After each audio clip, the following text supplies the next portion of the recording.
emang harus nikah? Jawabannya tidak. Di Islam pun? Tidak. Oh, Jadi hukum membujang atau hukum untuk tidak menikah di dalam Islam itu adalah hukumnya makruh, gitu ya. tidak sampai haram. Jadi boleh untuk membujang dengan alasan yang tepat. Bahkan kalau alasannya tepat, malah berpahala. Oh, Banyak sekali ulama-ulama itu tidak nikah. Alasannya adalah sederhana. Mereka bilang ilmu ini kalau nggak aku yang cari, ini maka bisa jadi nggak akan ada yang dapat. Maka kalau aku menikah, kenikmatannya untuk diriku sendiri, tapi kalian nggak dapat apa-apa. Tapi kalau aku tidak nikah, maka aku punya waktu 100% untuk ilmu dan manfaatnya untuk orang banyak. wow. Itu hanya satu dari kriteria kenapa boleh tidak menikah. Iya, tapi kalau misalnya dia cuma aku nggak mau aja, ya udah berarti makruh. Berarti tidak sampai haram.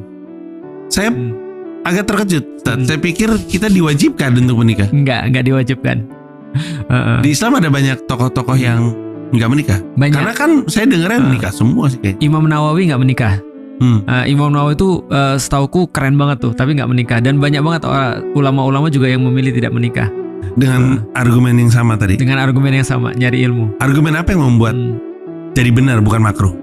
Ada Jadi lagi benar. ya? Tadi secara ilmu, yang kedua secara medis bisa jadi. Oh ya mungkin. Lalu kemudian apa ya? Ya secara kalau menikah dia mudorot. Mudorot tuh bisa menimbulkan keburukan misalnya. Ya apapun lah yang mungkin dia sangka bahwa menikah tuh menimbulkan keburukan, jadi nggak boleh. Jadinya bagus tuh.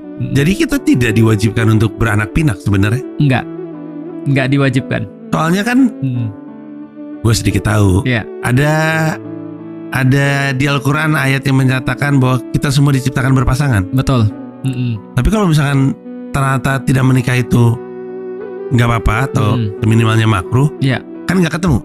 Nah, artinya yang diciptakan berpasangan itu adalah secara fitrahnya, secara defaultnya. Artinya ada laki-laki ada perempuan. Nah, bukan berarti Agus punya jodoh misalnya, atau secara misalnya Joko punya jodoh itu misalnya, enggak gitu.